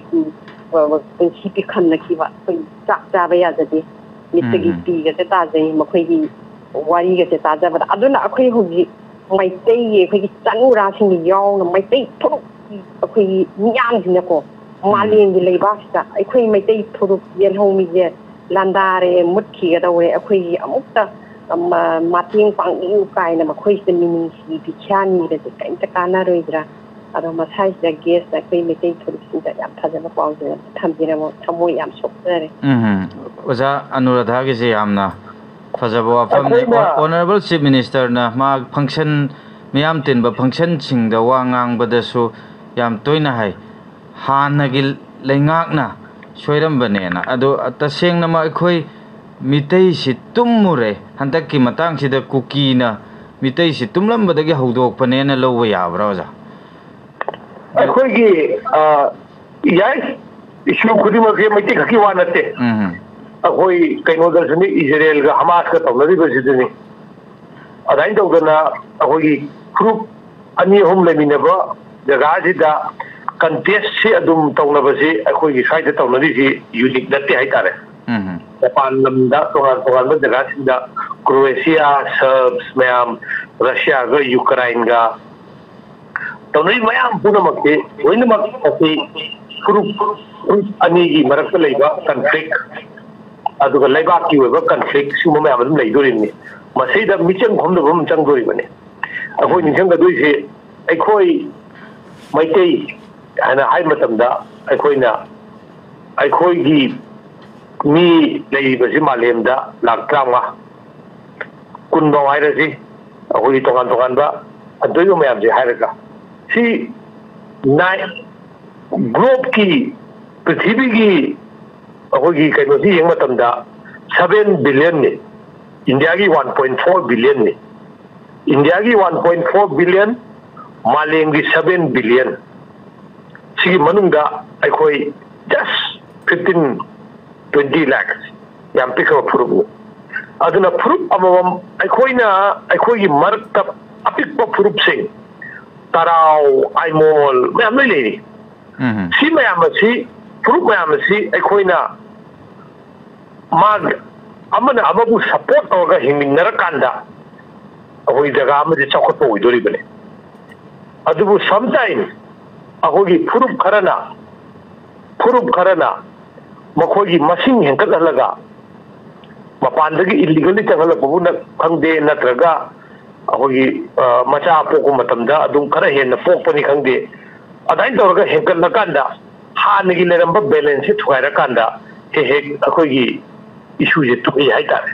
अदुगा जा अनुराधा के वफम सिदा खितंग नक्सला अबदोजा नक्सजरा अबदा कोई FMR फ्री मूवमेंट रेजिम से चलना दनंगम कैसे संबल खारगसु होजिक मसिंग खंगदन हेनकलकलिबा फॉरेनर सिंगे अकीबसी येंगजरगा संबल खारे हारगसु संबल सेनगदौरिबा शो पाइगदौरिबा सिंदु कला कनानो हाइबरोमदा एको स्टेट गवर्नमेंट सिना हेन्ना मियेंग चंगफम थोकतब्रा हाइबदि संबल मसिगी इशू सिबु कयाम यामना खल्लगा कोई बोथादगी केने मणिपुर फॉरेनर चंगे मपानदगी मी चंगे अखोई इम्बेलेंस ले रहे बजे शास्त्र संस्थान सिंगना तांकक कया कयादा आंदोलन तौदना अखोई प्रजा मियाम सिंगिदा उन्ननब फराम होनग्रे लाइबो क्वेश्चन दी वोट थादरिबा अखोई अमसुंग वोट खोमिबा हौजिफाउ 1960 दगी चथरिबसिदा कयाम नामना फॉरेनर इशू सिबु इशू हिगेने अदुबो जा अखोई मणिपुर की मियाम से वखल ताहुदबदगी मतिक चादबा लुचिंगबसे खंतोरेबा खंगहौदबदगी पंगहौबदगी मथंगदबुदी wakhal tarani matik chaba khalane ba adubu mathang da wakhal tarani ai ju oi mamang da ai gi wale mate am talo sinja ke mamang da khan khri se pangbada gi matik chaba khandu ure to udabu khaluri ba matik chaba singasina lengak si chahi manga di paidori ba duna paidori ba chahi manga je khantu ura ba ni na kari to bo yai makhoi da khoina matik chai hena khanba nate akhoi di khanba haitana khangi basingina wakalon chumna khangi daba khangna chanaba paisa nungsa paiba paisa piraga leigiba aduma bot myam oibisina maram oiraga prajana kari pamige habarom da chat kitaba pot ama mayam leigreba aduna maram oiraga ne ngasi khoina thengmariba ngasi issue myam se aduna aikhoi ahan bada FMR ga je handak da chanaba nate akoina yengkanda sei among na chanarame matamdu di kilometer kunwa bu haijilami na tai adurige mu kakkal lokan hanang nauna mu kilometer 30 ni aduna si mayam si hanna dagi akoina khangak po oiraba hanna dagi praja miyamna handaki vote thadaba matam sida aidi masigi foreigner gi suje seriously we lo candidate thadagani kana thadara mo iba targadi aikoi ngasi tariba sasi taram da bisu yaye adubu tungi to foksi aikoi ji thawdu ama tho kanda madudagi ira na tamba mi oibra aibadu masu yengba tai aikoi 18 June ti matungda mayamna khanabam lei 18 June thon gi bada yawba ran ki wala singdo matang da di vote karak ka do ga di man gi brane 18 June gi assembly mai thadana achu chawba irang tawba matamda mayamna khanagrisi matang vote di masida masibu khangogaba manipur gi territory integrity kaibiya ba Bangkok ta lowba resolution do madubu khangogaba ran ki wala singji vote the period of Maleva. Adubu Nasidi Adum Misak Mayamdu, Adum Akoi Emily in the labor, Mayam Yauri. On the question be Akoi Praza, Akoi Zer. Akoi the Tengaba incident names to get Akoi Parat Tam Mibra Natraga Tam Driba Ibazida, Akoi quality Malay. Adana Kudi Amukti Vada Kashukai De. Ani da tiba da suka shukai de ahum la tiba ga shukai de mari da mara taruga kathum thijal pata ta raga de ni dugi character da kari gum khar de koi question da wa hom train khale on aikoi isa da critically aikoi yengum jange aikoi gi culture aikoi na thaugi ba ipa ipu gi aikoi ming lauraga koi jengasi Ahoy Yamna Pong the Wadi Nani Adu Nasi Hingiba Akoi Irichak Mayam Zer Akoi Hana Ahoy Skeno Leramba Adugi Peno to Lady Bra Hana Leramba Matik Maya to Lady Bra have to questionable to do Oyam. On a coina, sometime by Naranmak, Akoi Kanamura, it's now Karaga, so Warisha, the Ainahang. Leader of Mamoy Putono never the Aina. Ahoy Lamyanba Irabot. Was he a quay? Me stung could you now? Lamyamba Irabot have that mark be done the Tese, can am the Hidungam de. Market the Makta Akoina Motiva Sabada, even putting the gear, don't pasha, Cardo is a kinding gani. Although Irabot again and Nasiba, I could be leader and a labor, my am sing the gi. Leader about the Putopiro. Praja Mayam Changaga, Pasha Kainaraga, statue, at over motive charge here with that. Yet no reader. Is it the Putoro? I madam da. Ahoy Putoka Moy, Yam Chame, Akoina Nasi, Akoi Langeriba, I want the Gihauraga. Akoina to River Poche. Masi Akoi Ishai and the Yingam Changem. Land Dorazu. Zik tong na rin na zik mayam hay na kung kano tagalakan i blogger mayam kung imay del kano naga hay mayam je masi ay kung asuri ba mayam do maduming kalag na ba hay ni gan from dagi video tagalakan ꯑꯗꯨ ꯇꯧꯔꯦ ꯑꯗꯨ ꯍꯥꯏꯔꯛꯀꯅꯣꯒꯁꯦ ꯑꯁꯣꯏꯕ ꯃꯌꯥꯝꯗꯣ ꯑꯩꯈꯣꯏ point out ꯇꯧꯔꯤꯅꯤ ꯑꯁꯣꯏꯕꯁꯦ point out ꯇꯧꯔꯕ ꯃꯇꯨꯡꯗ ꯍꯟꯖꯟꯅ ꯑꯩꯈꯣꯏ ꯁꯨꯝ ꯁꯣꯏꯗꯕ ꯇꯥꯔꯒꯗꯤ ꯑꯩꯈꯣꯏ ꯑꯗꯨꯝ ꯀꯩꯁꯨ ꯑꯩꯈꯣꯏꯒꯤ ꯂꯤꯗꯔꯗ ꯇꯥꯏꯅꯕ ꯈꯛꯇ ꯅꯠꯇꯅ ꯑꯩꯈꯣꯏ ꯏꯁꯥꯗꯁꯨ ꯇꯥꯏꯅꯐꯝ ꯊꯣꯛꯏꯅ ꯊꯝꯖꯒꯦ ꯊꯥꯒꯠꯆꯔꯤ ꯑꯣꯖꯥ ꯃꯊꯪꯒꯤ ꯐꯣꯟ ꯀꯣꯜ ꯑꯃꯇꯪ ꯂꯧꯈꯠꯆꯒꯦ ꯑꯣꯖꯥ ꯊꯥꯒꯠꯆꯔꯤ ꯍꯜꯂꯣ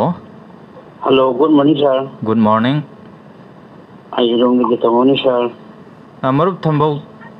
ꯄꯥꯎ ꯄꯨꯈꯠꯄꯤꯌꯨ ꯁꯥꯔ ꯑꯃꯗꯤ ꯒꯦꯁꯄꯨ ꯏꯀꯥꯏ ꯈꯨꯝꯅꯖꯔꯤ ꯑꯩꯈꯣꯏꯒꯤ ꯉꯔꯥꯡꯒꯤ ꯄꯥꯎꯗ ꯌꯥꯎꯈꯤꯕ ꯑꯩꯈꯣꯏꯒꯤ ꯃ꯭ꯌꯥꯟꯃꯥꯔꯗ ꯊꯣꯛꯂꯤꯕ ꯋꯥꯊꯣꯛ ꯑꯁꯤꯒꯤ ꯃꯇꯥꯡꯗ ꯚꯥꯔꯠꯀꯤ ꯃꯄꯥꯟ ꯊꯧꯔꯝ ꯃꯟꯇ꯭ꯔꯥꯂꯣꯏꯅ ꯋꯥꯊꯣꯛ ꯑꯁꯤ ꯂꯣꯏꯁꯤꯟꯅꯅꯕ ꯀꯟꯅ ꯍꯣꯠꯅꯗꯨꯅ ꯂꯥꯛꯂꯤ ꯃꯤꯑꯣꯏꯕꯒꯤ ꯃꯤꯅꯨꯡꯁꯤꯒꯤ ꯊꯣꯡꯗ ꯍꯥꯏꯗꯅ ꯑꯃ ꯌꯥꯎꯕꯤꯈꯤꯕ ꯁꯤꯒꯤ ꯃꯇꯥꯡꯗ ꯍꯥꯏꯖꯅꯤꯡꯉꯤꯗꯤ ꯑꯩꯈꯣꯏꯒꯤ ꯃꯅꯤꯄꯨꯔꯁꯤ ꯚꯥꯔꯠꯀꯤ ꯃꯅꯨꯡꯗ ꯂꯩꯕꯅꯤ ꯅꯣꯡꯄꯣꯛ ꯆꯦꯒꯥꯏꯗ ꯂꯩꯕ ꯑꯄꯤꯛꯄ ꯃꯅꯤꯄꯨꯔꯁꯤ ꯃꯅꯤꯄꯨꯔꯒꯤ ꯃꯅꯤꯅꯤ ꯍꯥꯏꯅꯔꯤꯃꯤ ꯁꯥꯟꯇꯤꯒꯤ ꯂꯩꯀꯣꯟꯅꯤ ꯍꯥꯏꯔꯝꯕꯗꯒꯤ ꯑꯩꯈꯣꯏꯒꯤ ꯄꯟꯕꯗ ꯋꯥꯔꯕ ꯑꯐꯕꯒꯤ ꯁꯔꯨꯛ ꯌꯥꯎꯗ꯭ꯔꯕ ꯃꯥꯜꯂꯕ ꯑꯗꯨꯒ ꯑꯁꯨꯃꯥꯏꯅ ꯇꯧꯅ ꯑꯩꯈꯣꯏꯒꯤ ꯃꯄꯥꯟ ꯊꯧꯔꯝ ꯃꯟꯇ꯭ꯔꯥꯂꯣꯏꯅ ꯌꯥꯎꯔꯤ ꯍꯣꯠꯅꯔꯤ ꯍꯥꯏꯕꯁꯤꯗ ꯃꯅꯤꯄꯨꯔꯗꯒꯤ ꯏꯅꯔ ꯂꯥꯏꯟ ꯀꯩꯅꯣꯗ ꯄꯥꯔꯂꯥꯃꯦꯟꯇ ꯀꯥꯈꯤꯕ ꯑꯩꯈꯣꯏꯒꯤ ꯏꯀꯥꯏ ꯈꯨꯝꯅꯖꯔꯤꯕ ꯑꯣꯅꯔꯦꯕꯜ ꯑꯩꯈꯣꯏꯒꯤ ꯃꯄꯥꯟ ꯊꯧꯔꯝ ꯃꯟꯇ꯭ꯔꯤ ꯑꯩꯈꯣꯏꯒꯤ RK ꯀꯩꯅꯣꯁꯦ ꯔꯟꯖꯟ ꯌꯥꯎꯔꯤꯕꯅꯦꯕ ꯑꯗꯨ ꯃꯅꯤꯄꯨꯔꯒꯤ ꯋꯥꯐꯝꯅ ꯅꯥꯊꯩꯗꯅ ꯊꯝꯃꯒ ꯃ꯭ꯌꯥꯟꯃꯥꯔꯗ ꯊꯣꯛꯄ ꯋꯥꯒꯤꯗꯃꯛꯇꯗꯤ ꯄꯥꯝꯕꯣꯝ ꯇꯤꯡꯉꯒ ꯀꯟꯅ ꯍꯣꯠꯅꯔꯤꯁꯤ ꯃꯇꯥꯡꯗ ꯍꯣꯏ ꯃꯅꯤꯄꯨꯔꯁꯤ ꯀꯔꯤ ꯑꯣꯏꯅ ꯂꯩꯔꯕꯒꯦ ꯍꯟꯖꯤꯟ ꯅꯩꯅꯕꯨꯗꯤ ꯅꯩꯅꯔꯤ ꯍꯥꯏꯕꯕꯨ ꯃꯁꯤꯗ ꯋꯥꯍꯟꯊꯣꯛꯁꯤ ꯀꯔꯤ ꯍꯥꯏꯅ ꯍꯟꯗꯧꯔꯤꯕꯅꯣ ꯀꯔꯝꯍꯥꯏꯅ ꯃꯁꯤꯗ ꯍꯥꯏꯅꯤꯡꯉꯥꯏꯁꯤ ꯀꯔꯤꯅꯣ ꯎꯄꯥꯏ ꯂꯩꯇꯦ ꯑꯩꯈꯣꯏ ꯇꯥꯕꯗ ꯑꯩꯈꯣꯏꯒꯤ ꯌꯥꯝꯅ ꯅꯨꯡꯉꯥꯏꯇꯕ ꯐꯥꯎꯏ ꯃꯁꯤꯒꯤ ꯀꯔꯝꯍꯥꯏꯅ ꯇꯧꯒꯗꯒꯦ ꯃꯅꯤꯄꯨꯔꯒꯤ ꯑꯣꯏꯔꯤꯕ ꯐꯤꯕꯝꯁꯤꯗ ꯁꯨꯝ ꯁꯤ ꯃꯤꯅꯥꯁꯤ ꯌꯥꯝꯅ ꯊꯣꯛꯑꯕꯁꯨ ꯑꯩꯈꯣꯏ ꯈꯪꯁꯟ ꯂꯧꯁꯟꯗꯅ ꯁꯨꯝ ꯂꯩꯔꯒꯗ꯭ꯔꯥ ꯑꯗꯨꯒ ꯃꯤꯇꯣꯞ ꯀꯩꯅꯣꯒꯤ ꯃꯄꯥꯟꯒꯤ ꯋꯥꯐꯝꯕꯨꯅ ꯂꯨꯝꯅ ꯂꯧꯕ ꯃꯅꯤꯄꯨꯔꯤ ꯋꯥꯐꯝ ꯄꯟꯗꯕꯁꯤ ꯀꯔꯝꯍꯥꯏꯅ ꯌꯦꯡꯒꯗꯒꯦ ꯋꯥꯈꯜ ꯇꯥꯖꯔꯦ ꯃꯔꯨꯞ ꯊꯝꯕꯧ ꯑꯣꯖꯥ ꯊꯝꯕꯧꯒꯤ ꯋꯥꯐꯝꯁꯤ ꯃꯃꯥꯡꯗꯕꯨꯗꯤ ꯑꯣꯖꯥꯅ ꯌꯥꯝꯅ ꯃꯔꯤꯛ ꯆꯨꯝꯅ ꯊꯝꯕꯤꯈ꯭ꯔꯦ ꯑꯗꯨꯕꯨ ꯍꯪꯕꯤꯔꯛꯂꯕꯅꯤ나 external affairs की matang se oja kitang tentang na thambiro ꯑꯩꯈꯣꯏꯒꯤ ꯕꯣꯔꯗꯔꯗ ꯂꯩꯕ ꯃꯅꯤꯄꯨꯔꯒꯨꯝꯕ ꯁ꯭ꯇꯦꯠꯀꯤ ꯄꯣꯠꯁꯤ ꯂꯨꯅ ꯂꯧꯔꯝꯃꯣꯏꯗꯤ ꯍꯥꯏꯅꯤꯡꯗꯦ ꯑꯗꯨꯕꯨ ꯉꯥꯡꯗꯦ ꯍꯥꯏꯗꯨꯅꯁꯨ ꯂꯨꯅ ꯄꯟꯗꯦ ꯍꯥꯏꯗꯨꯅꯁꯨ ꯂꯨꯅ ꯂꯧꯗꯦ ꯍꯥꯏꯕꯁꯨ ꯌꯥꯔꯣꯏ ꯇꯧꯕꯇꯕꯨ ꯌꯥꯝꯅ ꯉꯥꯡꯉꯒ ꯇꯧꯗꯕꯁꯨ ꯑꯩꯈꯣꯏ ꯇꯥꯗꯕ ꯅꯠꯇꯦ ꯉꯥꯡꯉꯤ ꯍꯥꯏꯗꯨꯅꯁꯨ ꯌꯥꯝꯅ ꯂꯨꯔꯦ ꯍꯥꯏꯅꯁꯨ ꯂꯧꯕ ꯌꯥꯔꯣꯏ ꯑꯩꯈꯣꯏ ꯁꯩꯗ ꯌꯥꯝ ꯉꯥꯡꯈ꯭ꯔꯦ ꯌꯥꯝ ꯍꯥꯏꯈ꯭ꯔꯦ ꯑꯗꯨꯕꯨ ꯊꯕꯛ ꯇꯧꯊꯣꯔꯛꯇꯕ ꯑꯗꯨꯝ ꯑꯩꯈꯣꯏ ꯎꯈꯤꯗꯕ ꯅꯠꯇꯦ ꯑꯗꯨꯅ ꯉꯥꯡꯗꯕꯗꯨ ꯑꯗꯨ ꯌꯥꯝꯅ ꯏꯝꯄꯣꯔꯇꯦꯟꯇꯤ ꯑꯣꯏꯗꯦ ꯀꯔꯤ ꯊꯕꯛ ꯄꯥꯏꯈꯠꯂꯛꯀꯦ ꯁꯤꯅ ꯏꯝꯄꯣꯔꯇꯦꯟꯅꯤ ꯊꯕꯛꯁꯨ ꯄꯥꯏꯈꯠꯂꯛꯄ ꯎꯗ꯭ꯔꯤ ꯉꯥꯡꯕꯁꯨ ꯎꯗ꯭ꯔꯤ ꯃꯤꯔꯥꯏꯕꯗꯤ ꯑꯗꯨꯝ ꯃꯥꯜꯂꯤ ꯑꯗꯨꯕꯨ ꯑꯩꯈꯣꯏꯅ ꯈꯪꯒꯗꯧꯕꯗꯤ ꯃꯅꯤꯄꯨꯔꯒ ꯊꯪꯅꯔꯤꯁꯦ ꯃ꯭ꯌꯥꯟꯃꯥꯔꯁꯤ ꯀꯨ ꯇꯧꯔ ꯃꯇꯨꯡꯗ ꯃꯁꯤꯗ ꯏꯁꯨ ꯑꯆꯧꯕ ꯑꯃ ꯊꯣꯛꯏ ꯃꯅꯤꯄꯨꯔꯗ ꯊꯣꯛꯏꯕ ꯊꯧꯗꯣꯛ ꯃꯌꯥꯝꯒ ꯃ꯭ꯌꯥꯟꯃꯥꯔꯁꯤꯒ ꯃꯔꯤ ꯂꯩꯅꯕꯁꯦ ꯑꯗꯨꯝ ꯁꯣꯏꯗꯅꯃꯛ ꯇꯥꯕꯅꯤ ꯃ꯭ꯌꯥꯟꯃꯥꯔ ꯈꯛꯇ ꯅꯠꯇꯦ ꯃꯁꯤ ꯍꯧꯖꯤꯛ ꯁꯣꯜꯂꯛꯄꯒꯤ ꯋꯥꯅꯤ ꯃꯤꯖꯣꯔꯥꯝꯗꯁꯨ ꯃ꯭ꯌꯥꯟꯃꯥꯔꯗꯒꯤ ꯆꯦꯟꯁꯤꯜꯂꯛꯄ ꯅꯨꯄꯥ ꯑꯃ ꯅꯍꯥꯟ ꯑꯣꯇꯣ ꯔꯤꯛꯁꯥ ꯗ꯭राꯏꯚꯔ ꯑꯃ ꯍꯥꯠꯄꯒꯤ ꯃꯇꯥꯡꯗ ꯀꯩꯅꯣ ꯃꯤꯖꯣ ꯃꯌꯥꯝ ꯁꯥꯎꯕ ꯍꯧꯔꯛꯏꯗꯨꯅꯤ ꯑꯗꯨꯃꯥꯏꯅ ꯇꯧꯗꯅ ꯅꯥꯒꯥꯂꯦꯟꯗꯁꯨ ꯊꯦꯡꯅꯔꯛꯈꯤꯅꯤ ꯍꯧꯖꯤꯛꯀꯤ ꯃꯤꯖꯣꯔꯥꯝꯒꯤ ꯀꯩꯅꯣꯒꯤ ꯊꯪꯅꯕ ꯂꯩꯕꯥꯛꯀꯤ ꯂꯥꯟꯁꯤ ꯅꯥꯒꯥꯂꯦꯟ ꯃꯊꯛꯂꯣꯝꯗꯗꯤ ꯈꯔ ꯌꯧꯕ ꯉꯝꯗ꯭ꯔꯤ ꯑꯗꯨꯕꯨ ꯆꯤꯡ ꯁ꯭ꯇꯦꯠ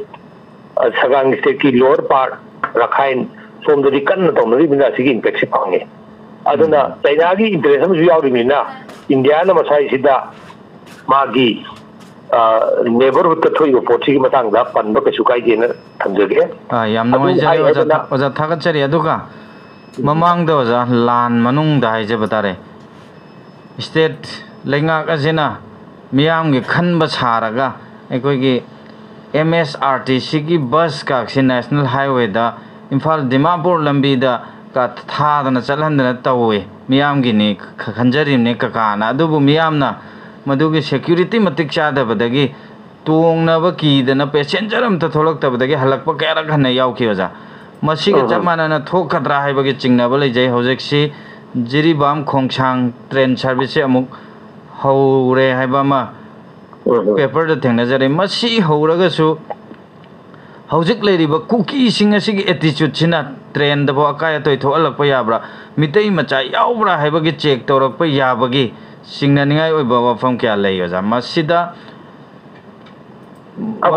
ꯃꯔꯨ ꯑꯣꯏꯅ ꯇ꯭ꯔꯦꯟ ꯁꯥꯔꯚꯤꯁꯁꯤ ꯇꯧꯕꯗ ꯍꯥꯏꯔꯤꯕ ꯐꯨꯔꯨꯞ ꯑꯃ ꯃꯈꯣꯏ ꯑꯇꯝꯅꯅ ꯃꯈꯣꯏꯒ ꯁꯤꯡꯅꯔꯤꯕ ꯐꯨꯔꯨꯞ ꯑꯃꯇꯪꯗ ꯑꯄꯟꯕ ꯄꯤꯔꯒ ꯃꯁꯤꯗ ꯇꯣꯉꯥꯟꯕ ꯃꯤꯇꯣꯞꯁꯤꯡ ꯃꯐꯝꯁꯤꯗ ꯍꯣꯟꯖꯤꯜꯂꯛꯅꯕꯒꯤ ꯑꯆꯧꯕ ꯎꯄꯥꯏ ꯑꯃ ꯑꯣꯏꯈꯤꯗ꯭ꯔꯥ ꯍꯥꯏꯕꯒꯤ ꯆꯤꯡꯅꯕꯁꯨ ꯂꯩꯖꯩ ꯃꯇꯥꯡꯁꯤ ꯑꯣꯖꯥ ꯀꯃꯥꯏꯅ ꯊꯝꯕꯤꯅꯤꯡꯉꯤ ꯃꯇꯝꯁꯨ ꯂꯣꯏꯗꯧꯔꯦ ꯈꯤꯇꯪ ꯇꯦꯟꯇꯛꯅ ꯊꯝꯕꯤꯔꯝꯃꯨ ꯑꯗꯨꯁꯨ ꯑꯗꯨꯝ ꯑꯣꯏꯕ ꯌꯥꯏ ꯇꯧꯕꯇꯕꯨ ꯑꯩꯈꯣꯏꯅ ꯌꯦꯡꯒꯗꯣꯏꯁꯤ ꯂꯥꯎꯊꯣꯛꯄꯒ ꯂꯣꯏꯅꯅ ꯊꯕꯛ ꯑꯣꯏꯅ ꯄꯥꯏꯈꯠꯂꯛꯄ꯭ꯔꯥ ꯍꯥꯏꯅ ꯌꯦꯡꯒꯗꯧꯕꯅꯤ ꯑꯗꯨꯒ ꯑꯩꯈꯣꯏ ꯍꯧꯖꯤꯛ ꯃꯄꯥꯟꯗꯒꯤ ꯆꯪꯉꯛꯄ ꯄꯣꯠꯇꯨꯁꯨ ILP ꯍꯥꯏꯕ ꯄꯣꯠ ꯑꯃ ꯂꯩꯔꯤꯕꯅꯤꯅ ꯃꯅꯤꯄꯨꯔ ꯁꯔꯀꯥꯔꯅ ꯖꯤꯔꯤꯕꯥꯝꯗꯒꯤ ꯍꯧꯔꯒ ꯑꯗꯨꯒ ꯈꯣꯡꯁꯥꯡꯗꯒꯤ ꯍꯧꯔꯒ ꯈꯣꯡꯁꯥꯡꯗꯒꯤ ꯕꯁ ꯇꯣꯡꯉ ꯂꯥꯛꯀꯗꯣꯏꯕ ꯑꯩꯈꯣꯏꯒꯤ ꯇꯝꯄꯥꯛ ꯍꯦꯛ ꯇꯥꯔꯛꯄ ꯁ꯭ꯋꯥꯏꯁꯤꯗ ILPꯒꯤ